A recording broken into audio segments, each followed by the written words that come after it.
তোমরা তো জানো না কখন তোমরা মরবা। শোনো, তুমি অপরাধ করিও যদি তোমার মনে হয় আল্লাহ তোমাকে দেখে না, তখন করিও। তুমি অপরাধ করিও যদি তোমার মনে হয় আল্লাহ তোমাকে জিজ্ঞেস করবে না, তুমি নিশ্চিত বেঁচে যাবা। তুমি অপরাধ করিও যদি তোমার মনে হয় যে আল্লাহ তোমার জন্য জাহান্নাম নির্ধারণ করবে, আর তুমি আল্লাহকে বলবা আল্লাহ আপনি বললেই হবে নাকি আমি জাহান্নামে যাব। যদি এই ক্ষমতার অধিকারী হও তাহলে তুমি অপরাধ করিও।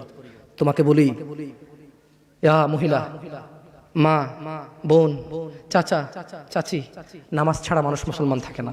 ওয়াল্লাহি আমি বলছি না কোথায় বাঁধবেন, তর্ক পরে। আমি বলছি আপনি নামাজটা স্টার্ট করেন।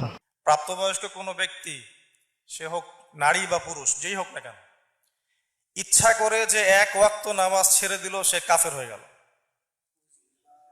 ইচ্ছা করে কেউ যদি এক ওয়াক্ত নামাজ ছেড়ে দেয়, নামাজ পড়লাম না, মন চাইলো জোহরের নামাজ পড়লাম, মন চাইলো আসরের নামাজ পড়লাম না, এই ব্যক্তি আর মুসলমানের খাতায় নাম নাই, কাফের হয়ে গেছে।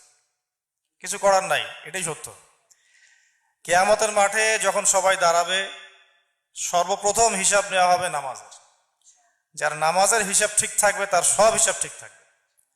যার নামাজের হিসাব ঠিক নাই, তার রোজা, হজ, যাকাত, সদকা এগুলো কোনো কাজে আসবে না। তাই মুসলিম হিসেবে আমাদের প্রথম কাজ কি? 5 ওয়াক্ত নামাজ জামাতে পড়ার চেষ্টা করা। যদি না পারেন জামাতে, কমপক্ষে বাসায় তো পড়তেই হবে। আমি তোমাকে না করছি না 15 রাকাত পড়তে, আমি বলছি তুমি নামাজই পড়ো না, 4 পড়ো। এই 4 রাকাত ঈশা না পড়লে তুমি মুসলিম নও, 3 রাকাত মাগরিব না পড়লে তুমি মুসলিম নও, 4 রাকাত আসর না পড়লে তুমি মুসলিম নও। দেখো আমাকে দোষ দিও না, বুখারী খোলো, সালাত অধ্যায়ে যাও, আযান অধ্যায়ে যাও। আল্লাহর নবী বলেছে তারা ওরা কাফির, ওরা মুশরিক, ওদের আর আমি মুহাম্মদুর রাসূলুল্লাহ সাল্লাল্লাহু আলাইহি ওয়াসাল্লামের উম্মতের মধ্যে পার্থক্য হচ্ছে নামাজ। সুবহানাল্লাহ। ও সাহাবা, ও উম্মত, তুমি চিনবা মুহাম্মদের উম্মতকে সাল্লাল্লাহু আলাইহি ওয়াসাল্লাম। ও আমার উম্মত, তুমি কি আমার উম্মতকে চিনতে চাও? শোনো, তারা যারা আমার উম্মত না, আর এরা যারা আমার উম্মত। ওটা আমার উম্মত যেটা নামাজ পড়ে না, আমার উম্মত। তুমি আল্লাহর নবীর উম্মত ছাড়া কিভাবে মুসলমান হবা? তোমাকে আমি বলি নামাজটা ছাড়িও না প্লিজ। তুমি যে অপরাধে লিপ্ত আছো ছেড়ে দাও, চেষ্টা করো, কিন্তু নামাজটাকে তুমি এখন থেকে করবা। তোমার ফজর মিস হওয়া চাই না। তুমি যদি সারা জীবন নামাজ না পড়ো আমার যায় আসে না। তুমি যদি সারা জীবন নামাজ পড়ো আমার কিছু লাভ আছে। তুমি নামাজ পড়লে নাকি আমি আমার লাভে কথা বলছি। শোনো, আউয়ালু মা ইউহাসাবু বিহিল আবদু ইয়াউমাল কিয়ামাতি আস-সালাহ। কিয়ামতের দিন সর্বপ্রথম হিসেব নেওয়া হবে নামাজের, সালাতের। সালাত চিনেন তো? কুরবানির গোশত খাওয়ার মাঝখানে যেটা খায় ওটা, হ্যাঁ, এটারে বাংলায় আমরা নামাজ বলি। কি বলি? নামাজ। বিশ্বনবী ইন্তেকাল করবেন, রুহু বের হয়ে যাচ্ছে, 2-3টা শব্দ বললেন, এর মধ্যে একটা ছিল সালাত। আর সালাত, উম্মতেরা নামাজ, নামাজ, নামাজ ছেড়ে দিও না। ওমা মালাকাত আইমানুহুম। মানুষ ইন্তেকালের আগে শ্বাস বের হয়ে যাচ্ছে, রুহু চলে যাচ্ছে, ওই মুহূর্তে কি জরুরি কথা বলে নাকি ফালতু কথা বলে?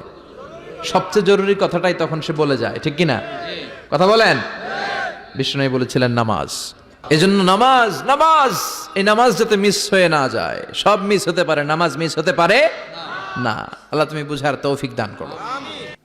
তার মানে তোমার যদি স্বাদ লাগতো আর তোমার বাপ মা যদি শুকর মাংস খেতে, তুমিও খাইতা, হারাম আর বাস্তা। ঠিক। তোমার বাপ নামাজ পড়ে না যুবক, তাই তুমি নামাজ পড়ো না। তোমার বাপে ভাত খায় তাই তুমি ভাত খাও, পাকিস্তানের রুটি খায় তাই ওরা রুটি খায়, চাইনিজরা এইভাবে লাঠি দিয়ে খায়, ওরা লাঠি দিয়ে খায়। শোনো, তুমি বলতে চাচ্ছ তুমি শুকর খাও না কারণ এটা হারাম, তুমি মিথ্যু, তুমি একটা চরম মিথ্যাবাদী, ধোঁকাবাজ। ঠিক। তুমি বলছো তুমি শুকর খাও না, এটা হারাম না? তাহলে তুমি নামাজ না পড়াও তো হারাম, তা তুমি কেমনে ছেড়ে দিচ্ছ? এই যুবক, তোমাকে যদি বলে ন্যাংটা হয়ে হাঁটো, হাঁটবা কেন? কেন কেন ন্যাংটা হয়ে কেন হাঁটবা না? কি নোংরা কাজ? নামাজ পড়ো না, তোমার শরম লাগে না? আপনি সত্য দাবিদার হবেন। একটা ছেলে প্রকাশ্যে মদ খেলে আপনি তার সাথে মেয়ে বিয়ে দেন না। একটা ছেলে প্রকাশ্যে নামাজ আদায় করে না।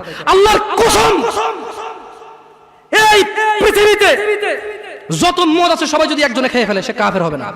কি হবে না? কিন্তু এক ওয়াক্ত নামাজ ছেড়ে দিলে কাফের। ঠিক। কিন্তু কেউ এত জঘন্যতম অপরাধ যা না করলে কাফের হয়ে যায়। প্রকাশ্যে সবাই আজান চলে, কেউ মসজিদে আসে না, কেউ লজ্জা পায় না। ঠিক। তাহলে দুনিয়া কি বলেন তো? তুচ্ছ খেলতামাশা। নামাজটাকে ঠিক করেন। কোন বিষয়টাকে গুরুত্ব দিলে আমাদের আখেরাতে আমরা সফল কাম হতে পারবো? 5 ওয়াক্ত সালাত। 5 ওয়াক্ত সালাতকে ইমানের পরে সবচেয়ে গুরুত্ব আরোপ করতে হবে, কারণ আল্লাহর জমিনে ইমানের পরে সবচেয়ে বড় ভালো কাজ কোনটা? 5 ওয়াক্ত নামাজ। সন্দেহ আছে কোনো? ইমানের পরে সালাতের উপরে আর মাঝখানে কোনো নেকামলের কোনো জায়গা নাই। আর পৃথিবীতে শিরক এবং কুফরির যে অপরাধ, সবচেয়ে বড় অপরাধ, তারপরে দ্বিতীয় সর্বোচ্চ বড় অপরাধ কোনটা বলেন? সালাত ত্যাগ করা। কোনটা? সালাত। এটা যেহেতু তাওহীদের পরে সবচেয়ে গুরুত্বপূর্ণ আমল, তো কুফর এবং শিরকের যে অপরাধ, সেই অপরাধের পরে দ্বিতীয় সর্বোচ্চ বড় অপরাধ হলো কোনটা? সালাত ত্যাগ করা।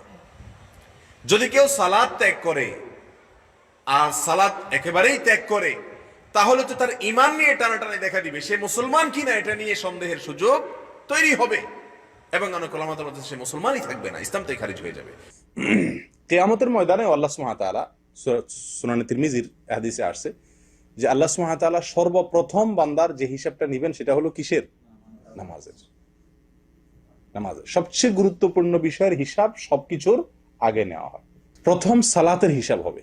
সালাত যার ঠিকঠাক মতো হয়ে যাবে, তেমন কোনো ভুল ত্রুটি সমস্যা ধরা পড়বে না, সে ব্যক্তি সম্পর্কে নবী সাল্লাল্লাহু আলাইহি ওয়াসাল্লাম বলেছেন, ফাইন সালুহাত ফাকাদ আফলাহা ওয়া আনজাহ।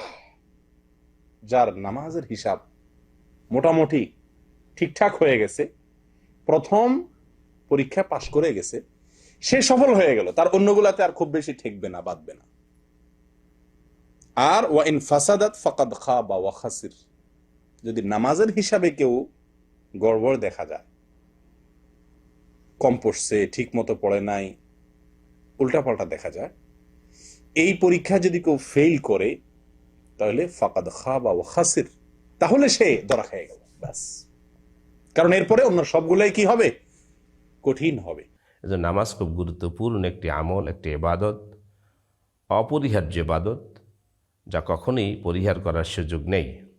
তো আমরা যাতে করে আল্লাহর বান্দাবান্দিরা, নর নারীগণ যারা মাদ্রাসায় পড়তে পারেনি, কেতাবাদি পড়তে পারেনি, অথবা পড়ার সুযোগ সুবিধা বা সময় হয়নি, তাদের সুবিধার্থে নামাজ পড়ার জন্যে, নামাজ নামক ইবাদতের জন্যে আমরা কিছু কার্যক্রম হাতে নিয়েছি। কাজকে বলো